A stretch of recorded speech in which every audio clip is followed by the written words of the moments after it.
మీకు చాలా hair fall అవుతూ ఉంటే ఖచ్చితంగా ఈ ఒక్క పేస్ట్ యూస్ చేసి ఒకసారి తలస్నానం చేసి 2 డేస్ తర్వాత చూడండి మీ హెయిర్ అనేది ఎలా కంట్రోల్ అవుతుంది అనేసి. ఆ హెయిర్ ఫాల్ అనేది చాలా వరకు కంట్రోల్ అయిపోతుంది. ఇది నేను యూస్ చేసి అంటే మా నైబర్స్ అందరూ కూడా యూస్ చేశాకే అది 100% రిజల్ట్ చూపించాకే నేను మీకు అనేది అప్లోడ్ చేస్తున్నాను. ఇది నాకు కూడా 100% వర్కౌట్ అయింది. సో ఈ వీడియో మొత్తం చూసాక అది కూడా ఇంగ్రీడియంట్స్ అనేది మనం బయట పోయి తెచ్చుకోవాల్సిన అవసరమే లేదు. మన ఇంట్లోనే దొరుకుతాయి, దాంట్లోనే తెచ్చి చేసుకుంటే సరిపోతుంది. మన ఇంట్లో దొరికేవే. సో నార్మల్గా పేస్ట్ చేసి చేసేదే. దాంట్లో పేస్ట్ చేసిన తర్వాత ఏం చేయాలని చెప్తాను. ఫుల్ వీడియో చూడండి. ఫుల్ వీడియో చూసాక ఖచ్చితంగా ఈ వీడియోకి ఒక లైక్ ఇవ్వండి, అలాగే సబ్స్క్రైబ్ చేసుకోండి. మీ రిజల్ట్ని ఖచ్చితంగా కమెంట్ సెక్షన్లో కమెంట్ చేయండి. మీ ప్రతి కమెంట్కి నా కమెంట్ ఖచ్చితంగా నేను రిప్లై ఇస్తాను. ఓకేనా? సో ఫస్ట్ థింగ్ వచ్చి మనకి హెయిర్ ఫాల్ ఎందుకు అవుతుంది అంటే మన బాడీలో హీట్ ఎక్కువైనప్పుడు, అలాగే పిత్తం ఎక్కువైనప్పుడు మనకి హెయిర్ ఫాల్ అనేది చాలా ఎక్కువ అవుతూ ఉంటుంది. ఆ హీట్ని కంట్రోల్ చేసేదానికి ఏం చేస్తామంటే మనం నూనె పెట్టడం అవన్నీ చేస్తాం. నూనెతో పాటు మనకి ఇంకొక ఇదేమంటే ఈ పేస్ట్ అనేది ట్రై చేయండి. ఖచ్చితంగా మీకు 100% రిజల్ట్ అయితే వస్తుంది. ఫస్ట్ ఇంగ్రీడియంట్ ఏమంటే మెంతులు. రెండోది వచ్చి మెహందీ ఆకులు. మనకి గోరింటాకు ఆకులు ఆబ్వియస్లీ దొరుకుతూ ఉంటాయి. అలా దొరకలేదంటే మీరు హెన్నా పౌడర్ కూడా యూస్ చేయొచ్చు. ఇఫ్ ఇట్ ఈజ్ న్యాచురల్గా మీకు కావాలంటే ప్లీజ్ ఆకులు తెచ్చి నీట్గా ఎండబెట్టేసి దాని తర్వాతే చేద్దాము. సో మూడోది వచ్చి మందారపు చెట్టు ఆకులు.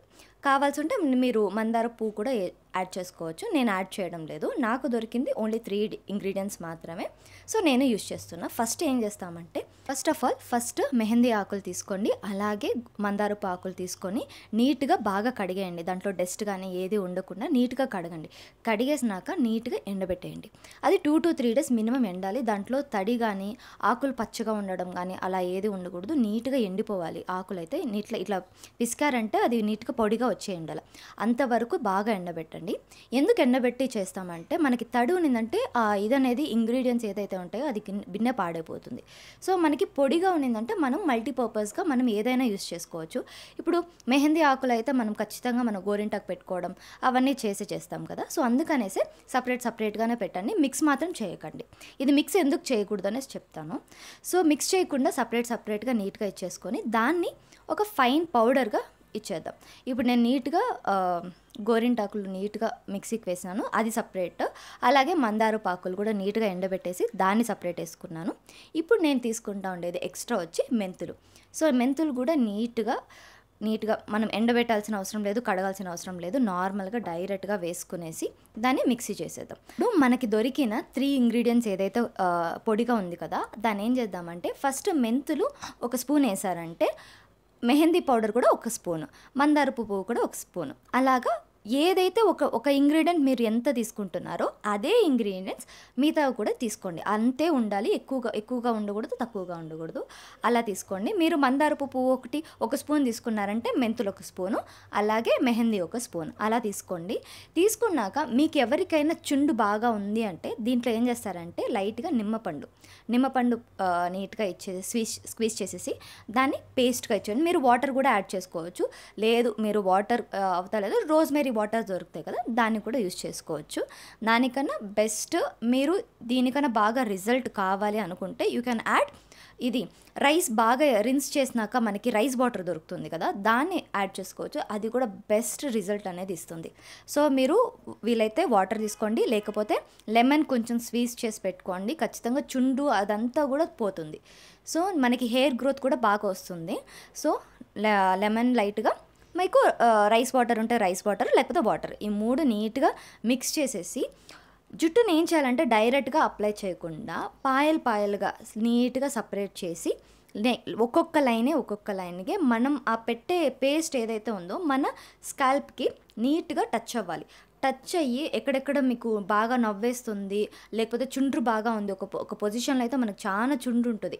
సో ఆ పొజిషన్లో అంతా నీట్గా వేసేసి మీరు రబ్ చేయాల్సిన పని లేదు. గోర్లతో అంతా రబ్ చేయకుండా ఏం చేయకండి. ఈ పేస్ట్ని ఏం చేస్తారంటే నీట్గా అప్లై చేయండి. అలాగే కొన ఎంటుకలు ఏదైతే ఉంటుందో మనకి లాస్ట్ కొన ఎంటుకలు ఉంటాయి కదా, దానికి ఈ పేస్ట్ని బాగా అప్లై చేయండి. అలాగే మనకి 2 చోట్ల మెయిన్గా ఈ పేస్ట్ అనేది అప్లై చేయాలి. ఒకటి స్కాల్ప్లో, అంటే తలపై ఉండే స్కిన్ కాడ ఈ జుట్టు మొత్తం కవర్ అయిపోయి ఉంటుంది కదా, మనం ఎంత నూనె పెట్టినా ఒక్కొక్కసారి లోపలికి పోనే పోదు. సో ఆ ఉండే ప్లేసెస్ అంతా కూడా నీట్గా స్కాల్ప్ అంతా కూడా టచ్ అవుతూ ఉండాలి. నీట్గా వేసేసినాక కింద లాస్ట్ కొన భాగంలో మీరు నీట్గా ఇచ్చేయండి. ఇది చేశాక ఈ పని మాత్రం చేయకండి. ఫుల్ ఎండబెట్టేసిన తర్వాత డైరెక్ట్గా మీరు కొంచెం అటు ఇటు కదిలించారంటే ఖచ్చితంగా జుట్టు అది టైట్ అయిపోయి ఉంటుంది. కొన్ని ఒక 1 అవర్ 1.5 అవర్ అయినాక ఏమవుతుందంటే ఈ పేస్ట్ అయినాక ఈ పేస్ట్ అంతా ఎండడం స్టార్ట్ అవుతుంది. ఈ ఎండేటప్పుడు ఏమవుతుందంటే అది కొంచెంగా టైట్ అవ్వడం స్టార్ట్ అవుతుంది. ఈ టైట్ అయినప్పుడు ఏం చేస్తారంటే ఈ టైట్ అవుతుంది కదా, నొప్పేస్తుందని గోకడం స్టార్ట్ చేస్తారు. గోకారంటే ఖచ్చితంగా అక్కడుండే హెయిర్ ఏమవుతుందంటే అట్లా బ్రేక్ అవుతుంది. సో ప్లీజ్ ఆ పని మాత్రం చేయకుండా, సో కొంచెం ఒక 1 hour or else half an hour చాలు. మీ వల్ల కాదు అంటే హాఫ్ అన్ అవర్ చేసుకొని నీట్గా అప్లై చేస్తారా. నీట్గా ఏం చేస్తారంటే డైరెక్ట్గా వెళ్ళి ట్యాప్ ఓపెన్ చేసి షాంపూ గింపు ఏది యూజ్ చేయకండి. ట్యాప్ ఓపెన్ చేసేసి నీట్గా ఫస్ట్ అది ఫుల్ తడవాలి. వాటర్లో నీట్గా తడిచినాక అదేమవుతుందంటే మీకు ఎండిపోయిన ఇది ఏమవుతుందంటే టైట్గా బిగుసుకుపోయి ఉంటుంది కదా, అది లూజ్ అవ్వడం స్టార్ట్ అవుతుంది. మళ్ళీ పేస్ట్ దీనికి కన్వర్ట్ అయిపోతూ ఉంటుంది, మనకి మెత్తగా రావడం స్టార్ట్ అవుతుంది. ఆ టైంలో బాగా ఆ పేస్ట్ అంతా కూడా నీట్గా వెళ్ళిపోయేలాగా చూసుకొని దాని తర్వాత షాంపూ వేసుకొని చూడండి. మీకు హెయిర్ ఏదైతే ఉంటుందో బాగా ఎండకి ఆరబెట్టండి మొత్తం నీట్గా. దాని తర్వాత మీరు ఆయిల్ యూజ్ చేస్తానంటే ఆయిల్ యూజ్ చేసుకోవచ్చు, లేకపోతే లేదు ఐఎమ్ మోడర్న్ గర్ల్, స్కూల్కి వెళ్తున్నా కాలేజ్కి వెళ్తున్నా, ఆఫీస్కి వెళ్తుండే వాళ్ళైతే నార్మల్గా వదిలేయండి, ఏం కాదు. సో అది వదిలేసాక ఏమవుతుందంటే ఒక 2 to 3 డేస్కి మీరే రిజల్ట్ రావడం మీకే అబ్జర్వ్ అవుతుంది. అలా అబ్జర్వ్ అయ్యిందంటే ఖచ్చితంగా కమెంట్ చేయండి, లైక్ చేయండి. ఇది నాకైతే వర్క్ అయింది. సో మీకు ఎలా వర్క్ అయింది అనేసి కమెంట్ చేయండి. So thank you so much. Subscribe.